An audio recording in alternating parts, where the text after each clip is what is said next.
Yeah, so sorry, a little bit of confusion here at the conference with everything, with everything taking some time to set up.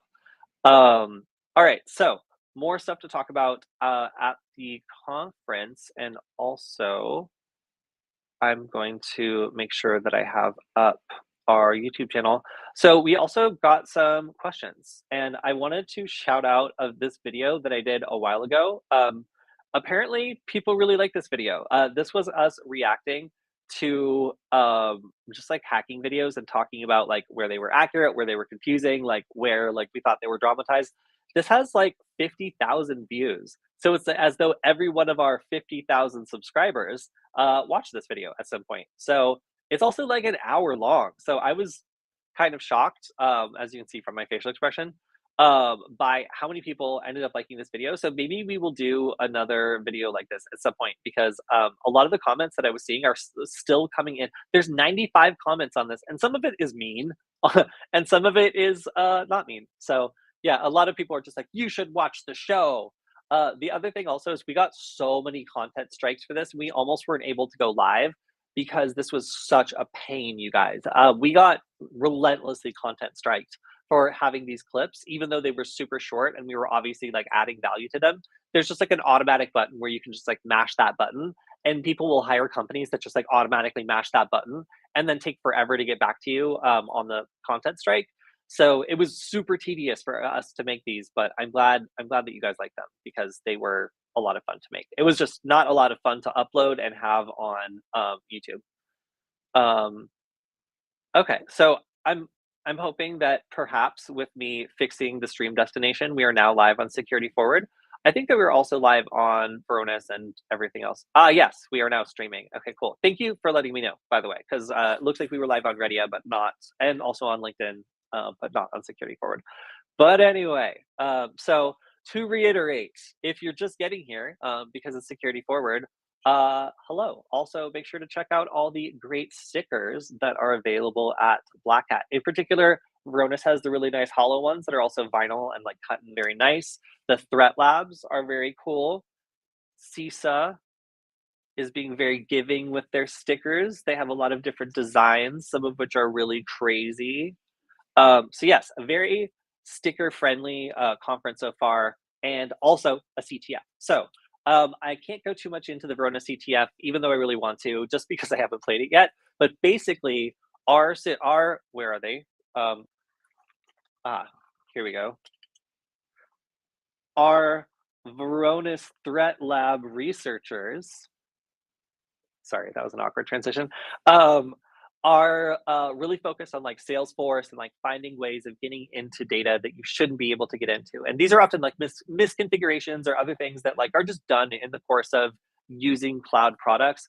And they're setting up a CTF where you can actually have a real site that you can access from your computer, your phone, whatever, and go in and find like exposed data the way that they have been finding exposed data in the wild. So it's an opportunity to take a look into how some of these companies that have all these different cloud services end up like having these big leaks where something is just exposed, or like the way that it's set up like allows somebody on the outside to just get access to it.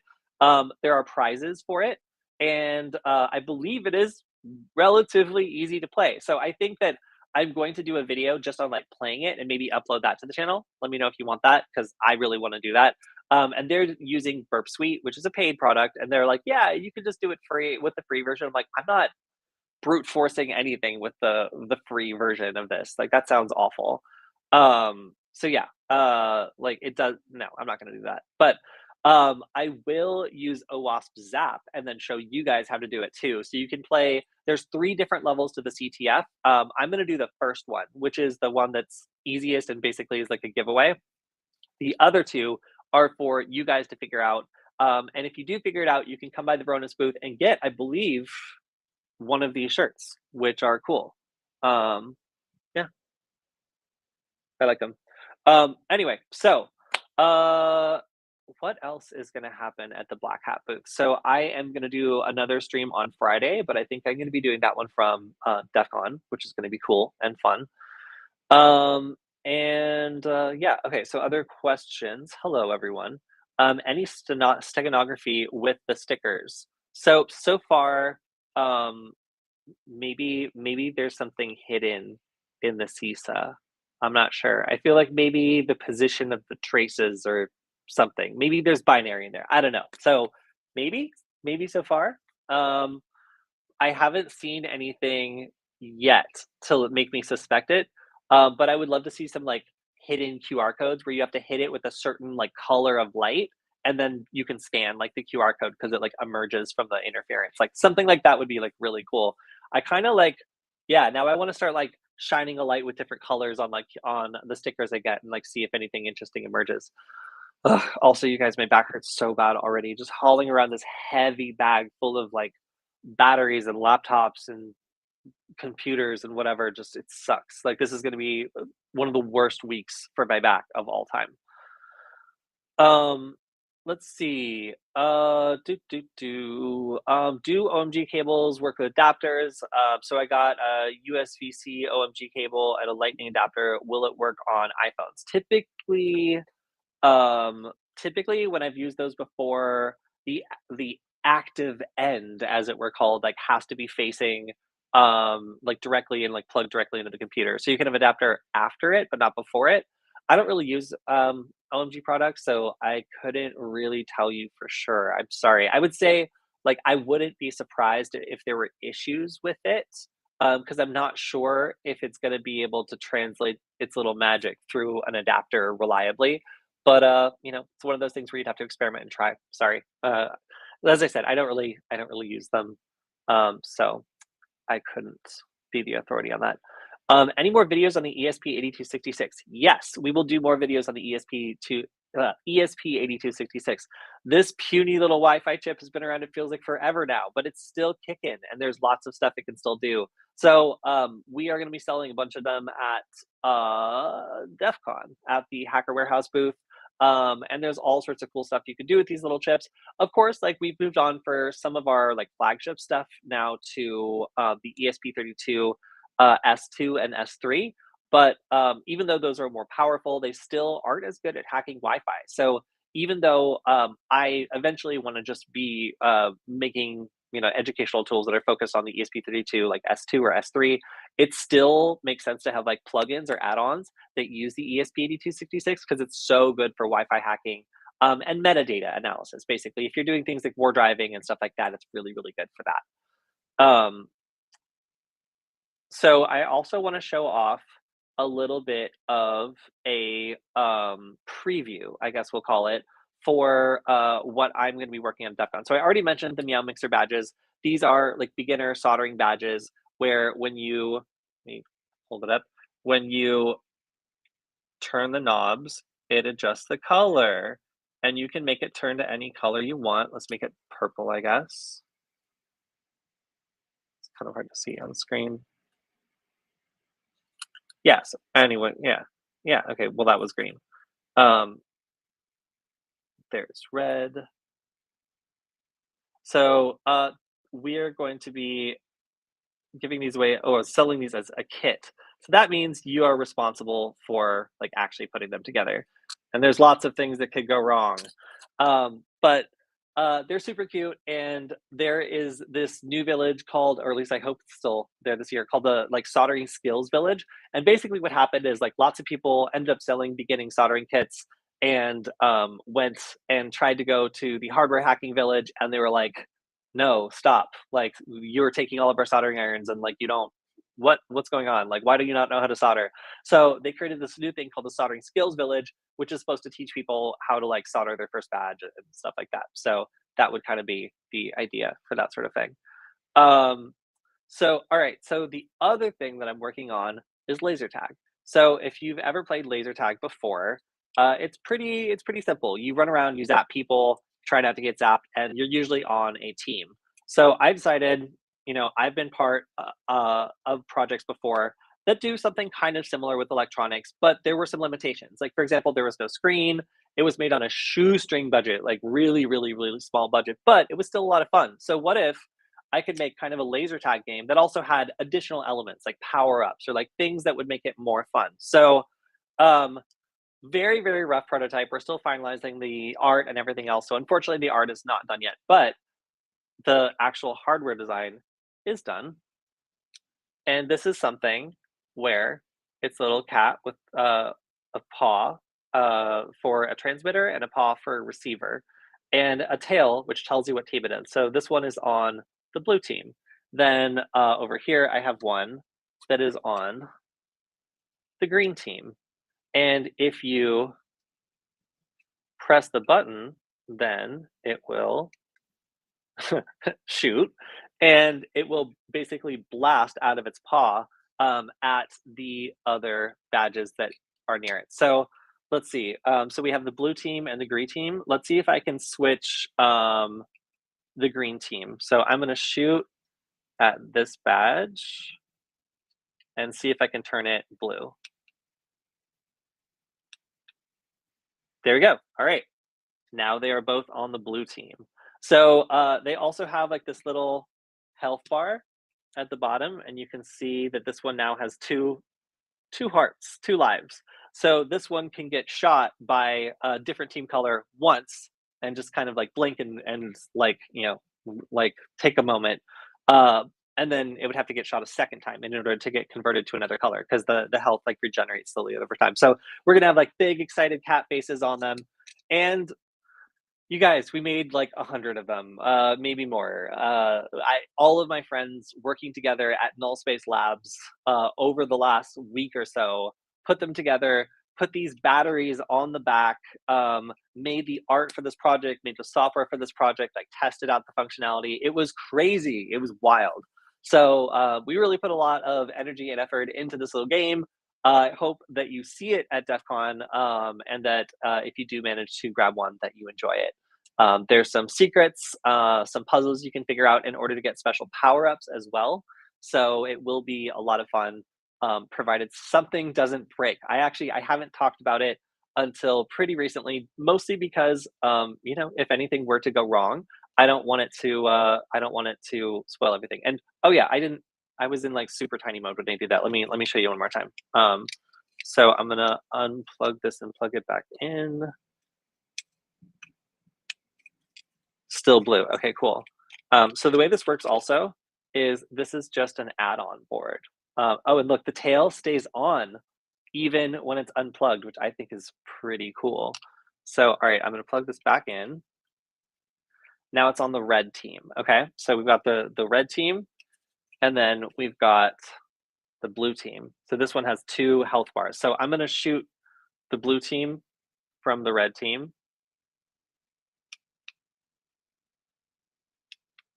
Oh, and you can see it got bonked. It's down to one health, and then now it's on the red team. And now it's got three health. So like now it can resist getting shot two times before it gets converted to the other team. So yeah. Again, the art's going to be really cute when it's done. Still just kind of working on the making sure that all the fundamentals, the power ups, like all that stuff works. But yeah, it's going to be really cool. So stop by the Hacker Warehouse booth if you're at DEF CON so you can check it out, and hopefully people enjoy the game. All right. So here's a question. What are my favorite Wi-Fi tools? Oh, that's so good. So it depends on what you want to do, and I'll cover a couple different use cases. So let's say that you want to listen in on Wi-Fi traffic, but you don't have the Wi-Fi password. You're going to want AirCrack NG, AirMon NG, specifically within that toolkit, or you're going to want Wireshark, or you are going to want Kismet for listening. Like all those things are really good at listening. So some use cases would be like if you want to use like a little like intrusion detection style system where you want to detect a Wi-Fi pineapple or something sketchy happening nearby, then Kismet would be something you could just set it up, let it run, and it will warn you when there are devices acting like a Wi-Fi pineapple in the area and give you like a little alert. So let's say that another use case would be like you want to find the source of a Wi-Fi attack. Well, that's pretty easy. You could either fire up Airmon NG and then select a target that you see doing deauthentication attacks, and then basically do like a signal strength analysis where like you just in like isolate like a single networking device and then walk over to it with your laptop until you find the signal spiking. Or you could basically do the same in Wireshark, where you write a filter that says, okay, I only want to see DOF packets, and then make a signal strength meter, and then just walk around or point your wireless network adapter with the directional antenna around until you find the source. So those are just standard diagnostic, like super useful, like wonderful tools. If you've got internal network access, so you have the password, and you are connected to the network, then that's going to go into things like Nmap in order to explore around and find things. Fing, Fing, network scanner on like an Android phone or on a computer for doing network analysis. ARP scan for doing like just a standard inventory of what's on the network. And then for like a step further, where we want to like capture traffic, something like BetterCap to get put yourself in the middle of like DNS requests and like other sorts of things where you would want to inspect everything that's going on. And then again, Wireshark comes right back around where you can do things like inspecting DNS requests with Wireshark. So I would say of all the things, internal versus external, Wireshark is pretty high on my list. It can be used for most of the things that I'm interested in, be it capturing handshakes or network traffic analysis or like looking at for like interesting DNS requests. Like you might need some like, you might need to like do better cap and then Wireshark to like route the traffic through you via DNS spoofing or yeah, via like spoofing and then like, um, once you've got like ARP spoofing enabled, like be able to like look at traffic. But yeah, broadly, I would say Wireshark is probably one of my favorite tools. Once you learn how to use it, it's just incredibly powerful. And the fact you can use it at multiple levels of network communication, make it a really great tool. I like it a lot. Um, can you tell us the best way to protect from DDoS attack? Yeah, really easy, super easy. One, upgrade to WPA3. Two, enable protected management frames. DDoS attacks won't work anymore. There can still be DDoS attacks if you upgrade to WPA3 and then you have devices that don't support it, because they'll be using like legacy WPA2 and that is still DDoSable. But if you have the option to enable protected management frames, which you should hopefully, then that will eliminate the ability for people to do attacks. Now, if you absolutely can't do that, switch over to 5 gigahertz. It's more common to find like a 2.4 gigahertz deauthor, like the ones that are sold at DEF CON, than it is to find a 5 gigahertz deauthor. 5 gigahertz deauthing typically requires a Linux computer in most cases, whereas 2.4 gigahertz deauthing requires like nothing. It's a very, very low bar. So if you at least if you can't enable protected management frames and upgrade to WPA3, then maybe put your network on 5 gigahertz just to give yourself a little bit of extra protection. Um, Excellent questions. Just pretend you're looking for groundwater with probes. Uh, let's see. Um, Here's a question. What do you do if someone makes an account on a website using your email and there's no option to delete the account? Okay, there's what I would do and there's what I would recommend you do. What I recommend you do is like contact customer support and explain that there's like fraud, and that you want the account deactivated from the account that, is in question to let them know that you own that account.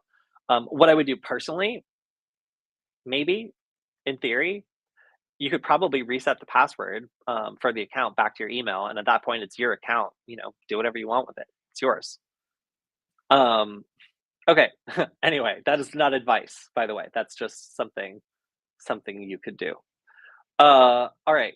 Another question: is there a tool that can track like deauthentication automatically? Yeah. So there are some deauth detectors. Their specificity is in question, though. So I think that this could be done better, and this is something I'm going to be focusing on with like the software that I'm working on in terms of designing a better experience. So let's say that I want to monitor my home network, and I get like a detector. The deauth detector is designed to be like you plug it in, you set it up, it's done. And it doesn't allow you to select which network to be watching. And there's some other parameters like, how many deauthentication packets constitute a deauth attack, and like all these other little like levers you could be like configuring that are just kind of baked into it in order to make it like a nice and simple user experience.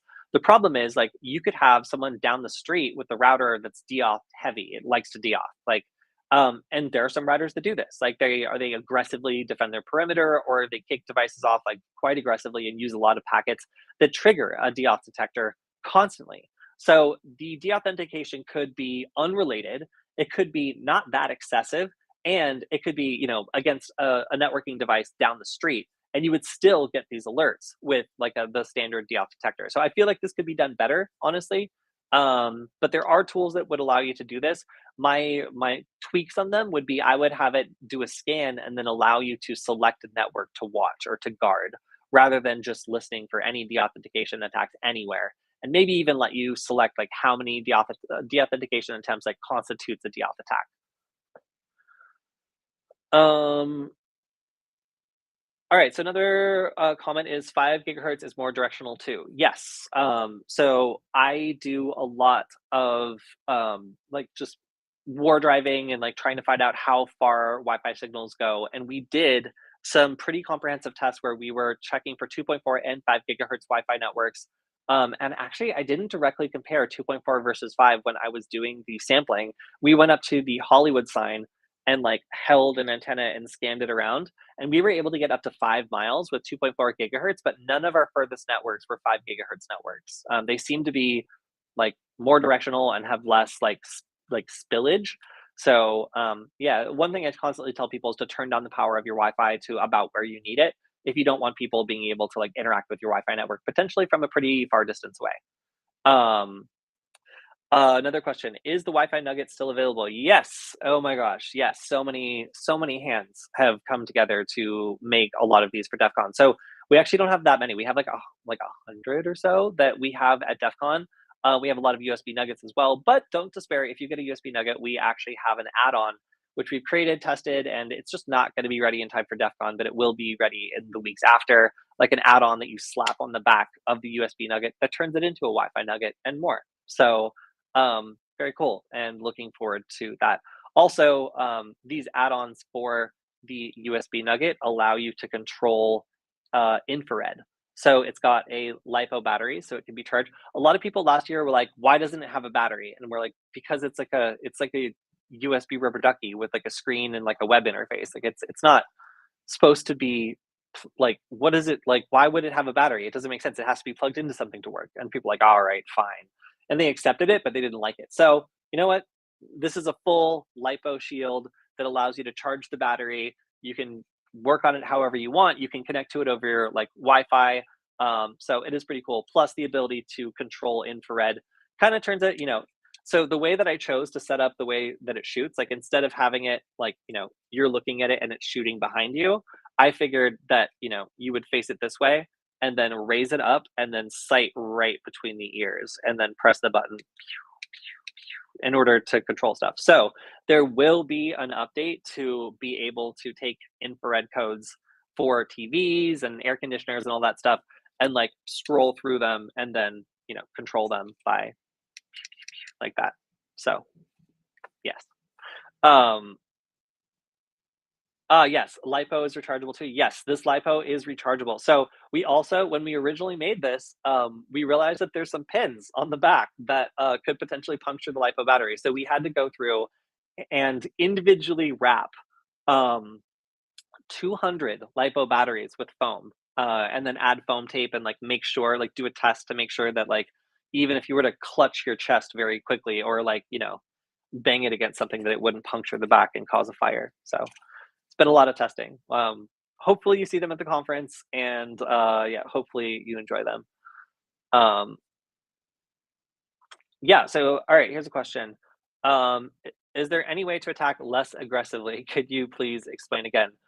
So, if you're talking about Wi-Fi networks, then yes. So we talked about deauthentication, which is a very aggressive attack, where basically you send a bunch of like spoofed packets saying, "Hey, I'm the router, and I'm telling you, Mr. Network device, to get off my network." And the networking device is dumb, and it's like, "Yeah, sure. I can't tell if you're the router or not, but I have to obey. So sure." And it leaves the network. And if you send those over and over and over, it creates a deauthentication attack. So there are more subtle attacks, and that's kind of the field that I'm getting more interested in now. Some of these attacks, like when you have protected management frames, do not work anymore. But there are still frames that are unprotected, and these are called beacon frames. So beacon frames are able to introduce information that can still damage a network connection to the point that it's actually, I would consider it to be deauthing.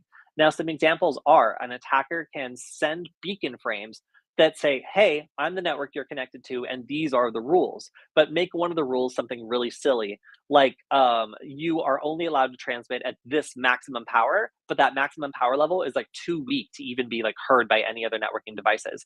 It can also say, hey, here's the rules on this network. You have to wait like 2 seconds for basically clear air or no space before transmitting. So you have to make sure that no other devices on the spectrum transmit for 2 seconds before transmitting anything. And if a device does transmit, you have to reset the clock and wait again. And when you do that, it means that a networking device has to wait basically forever because there will always be Wi-Fi transmissions happening in a time scale that long. Because typically these are like very, very short. They're called back off periods, where it's supposed to back off, wait, and see if any other device is trying to transmit before starting itself. So there's another one that's also really funny, where I'm trying to remember the way that it works. Um, I think it can do like channel switching where it says it's gonna like switch to another channel and then like it never does it. There's a couple other ones that are like beacon frame based where you're just basically like introducing networking rules that like are super stupid and like cause something to not work. So the power one's really funny. The timing one is like actually very effective. And there's other just like malicious compliance style things you can do where you're introducing like a networking beacon that explains the rules of the network, but the rules just like don't make any sense or will cause like data to not be like properly available. So yeah, very cool. Going to be going more into those, and those are less aggressive attacks against Wi-Fi. That most there's no automated tools for really detecting these. It's kind of like unexplored territory. So that's kind of my interest as a Wi-Fi hacker over the next like several months is exploring beacon frame vulnerabilities because the ESP8266 can be used to exploit these. And so far, I haven't seen anybody doing this. So I'm really interested to see if maybe my team is the first one, or if someone wants to be first and we can just copy your code, that would be wonderful if it's open source. But anyway, um, yeah, let's see. So here's a controversial statement. It's a jammer. Well, sort of. Yes, it is. These sorts of things when run in a like a deauthentication mode or like run in a protocol-based jamming mode would qualify as a type of jammer. They're not the type of jammer most people think of, and this was a big.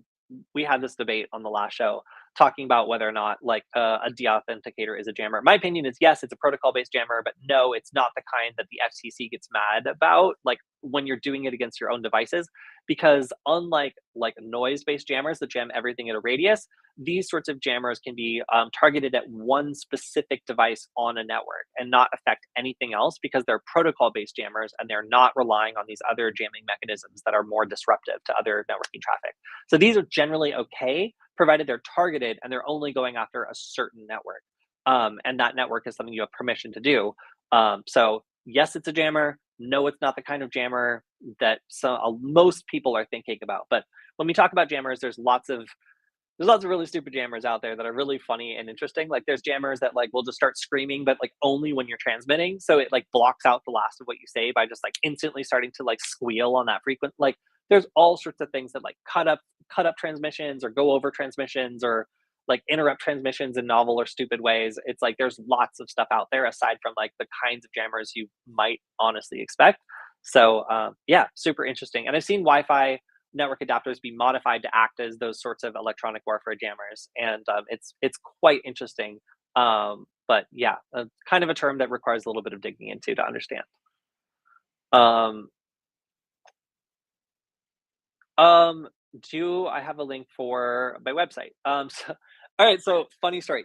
By the way, yes, Retia, retia.io, or nugget.dev, nugget.dev. But I also had a short link that we have been given out for the last several weeks for our Discord community. So we got a great community of people who are asking wonderful questions and carrying on the conversations and just generally being great.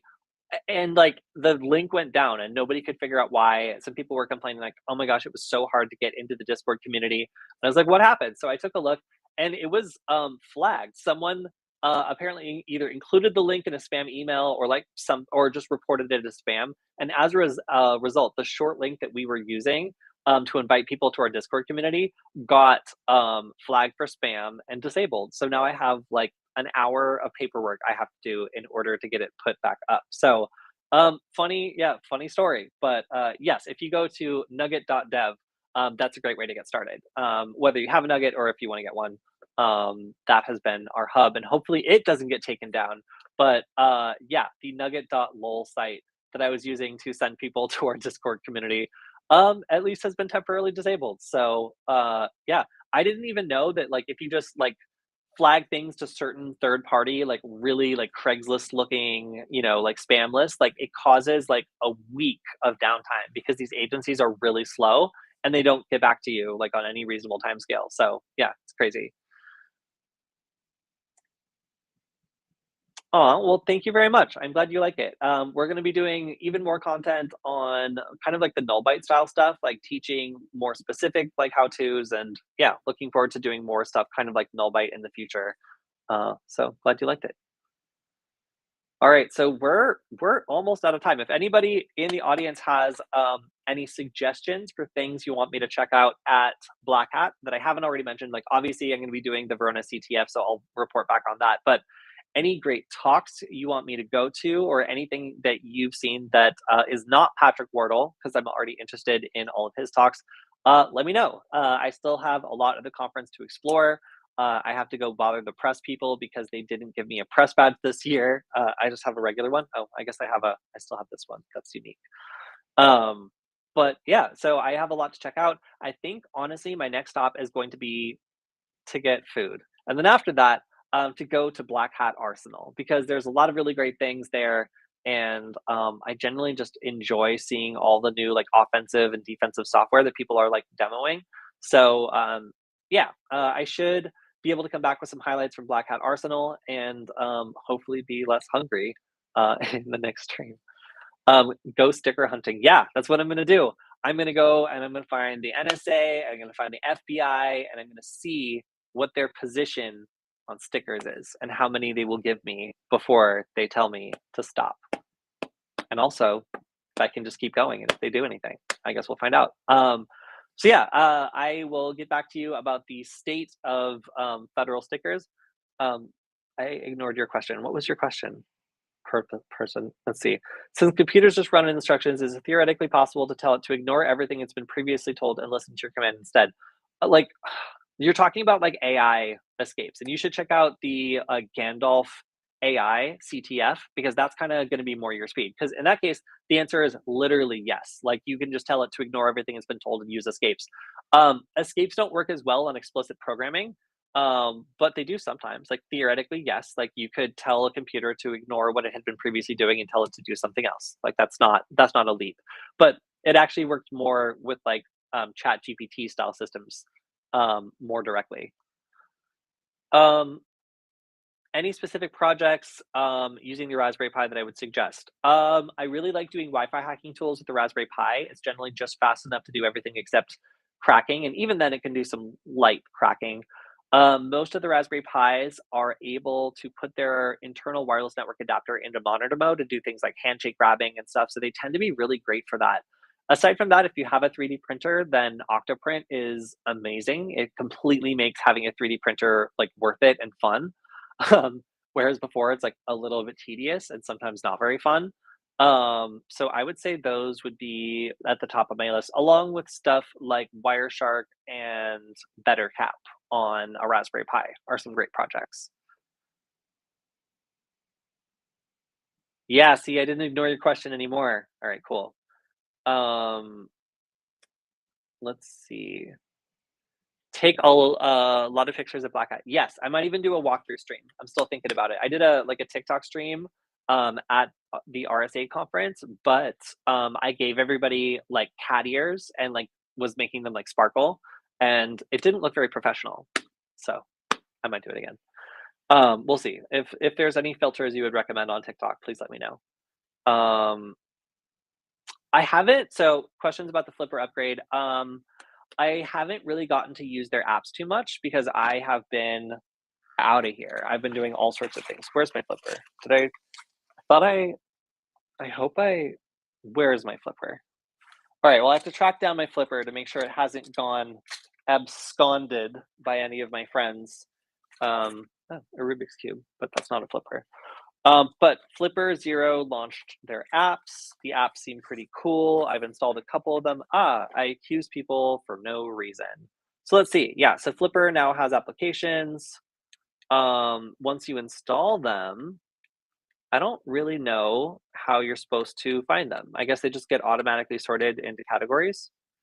Um, so I had this do text to like speech, and I'm gonna make it say hello. And if it does nothing, I'm gonna be disgusted. Hello? Ah! Oh my gosh, did you hear that? Okay. So there are some cool upgrades to the flipper. That is pretty cool. Um, that's pretty cool. Yeah, okay. So yeah, like once the flipper did its upgrade, it's made it so you can add some pretty interesting things to it that allow you to build on top of the existing platform. The most interesting one that I've seen is a hard nested attack, or maybe it's just nested attack um, for NFC. So that basically means if you're going after a card and trying to crack it, and you don't have all the keys, this should be able to link, I think, to your computer or maybe your phone, and like do a hard nested attack against it and get more success against certain types of like NFC devices. So haven't had a chance to check that out either, but I mean, if the text to speech is any indication, then these things are actually working. So it's going to be interesting to see which one of these end up being the most popular apps. Um, what about a video on making our own flipper? Why would you do that? Do you hate yourself? I mean, I guess if you've got like a year and a fat budget and an appetite for disappointment, you could do that. But take it from someone who just made this like dorky little badge, which is just to bring joy to the conference. Like it is so hard and so complicated to make a prototype, let alone something at scale. Because like if one of these gets damaged and I'm making 100 of them, then it's not a big deal. You know, I have more I can continue to make and learn from and sell. But like if I have only one of them, the parts are more expensive. Like and like if I break anything on a step, if I fry something or whatever else, then like I often have to start all over from scratch. So making these individually is actually harder than making them at scale. I know that sounds weird, but buying like a bunch of components and a bunch of whatever else, and then being able to like learn on like the first one, they got to tweak something, like as opposed to like buying one and then breaking it and then starting over and then breaking it again. Like it obviously costs a lot more money to like do it at scale, but making things like a flipper individually are incredibly hard. And if you're like an electronics person, it can be a fun and interesting challenge. But it's like a flipper is like, I would say that this is like a 5 or 6 out of 10 in terms of how complicated it is to assemble and put together. And that's because like we specifically designed it to be solderable by a person, with the exception of the badge that has a bunch of tiny surface mount stuff. Um, but like the flipper, I would say is like an 8 or a 9 out of 10 in terms of like being difficult to solder, hard to source parts for, and like lots of opportunities to like break stuff or otherwise like damage it. So I would advise against this, unless you like a challenge, in which case great. But then like you'll have to find another guide because I don't want to do it. It sounds horrible. Um, what is your opinion on buying hacking tools from Facebook Marketplace? I think you shouldn't do it because if I was a scammer, that's exactly what I would do. I would like give you a tool that just backdoors your computer, take your money, and then take your money again. Because like it I wouldn't do it. It just seems like a place where it would be easy to get scammed. Um, you'll just you'll just point at people and say you'll hack them. Yeah. Um, That's funny. So I also wanted to address, or I guess shout out somebody who like sent me a direct message on Twitter. I don't want to like post their messages specifically, but I do want to just address this type of message. But one of the most common messages I get as a Twitter DM is, "Hey, I think that my wife or girlfriend or sister or whatever else are doing something, and I need to get to the bottom of it. Which tools would you use to like invade their privacy and like look at everything they're doing and find out if they're lying?" And I was like, okay, super happy to help you. In exchange for that, I'm going to need access to all of your files, all of your accounts, and everything else so I can look and make sure that you are a good person and that I should be helping you. Is that like an invasion of your privacy, would you feel? And they were like, oh, yes, that would be an invasion of my privacy. I wouldn't want you to do that. I was like, okay, well, this is called character development. Like, do you understand like what like now that we've had this like very brief conversation, do you understand why I'm not going to help you with that request? Um, so yeah, a lot of the time people ask me like, how can I help them like break into something or like help them like stalk their partner? And I'm just like, that is not ever what this is for. Not interested in helping you do that. And if you're not interested in someone doing that to you, then you should seriously examine your options. And was like, well, so you're not going to help me? I was like, no, I'm not going to help you. Like, you can grow from this, or eventually get in trouble because, like, not only is it illegal, it's also like seriously unethical and like, yeah. So if you got a question for me and it's how can you hack into your partner's whatever, my response will invariably be to ask for the same level of access to your stuff as you are asking for your partner. Do I actually want it? No, but like the fact that I'm requesting it should make you consider whether or not it's a fair ask. Okay, so I think that we are just about done for today. Um, hey Cody, am I in Vegas? Sure am. I sure am in Vegas. I'm in Vegas for the next week. I'm looking forward to like flooding, monsoons, 112-degree weather, whatever they got for me. I'm here for it. So yes, I will be back and forth at the Veronis booth for the rest of today and tomorrow, and then moving on over to the press room at DEF CON and then the Hacker Warehouse booth. So I'm going to be all over the place. So hopefully I will see some of you guys there. I'm going to be wearing a brightly colored mask for the entire conference, so you'll be able to track me down. And probably I wear this hoodie a lot too, so you'll be able to see that. So, all right, everyone. Thank you for hanging with us. Sorry about the late streaming on the Security Forward channel. It just didn't want to go at first. But then again, for streaming on the hotel Wi-Fi network, I'm actually pretty proud that we made it over an hour. So I will see some of you at the conference, some of you at DEF CON, and yeah, we will stream again on Friday where we go over the hacking news and also talk a little bit about what happened at the conference and maybe even do like a walkthrough of the Veronis CTF once it's all wrapped up. So, all right, see you guys on Friday. Bye.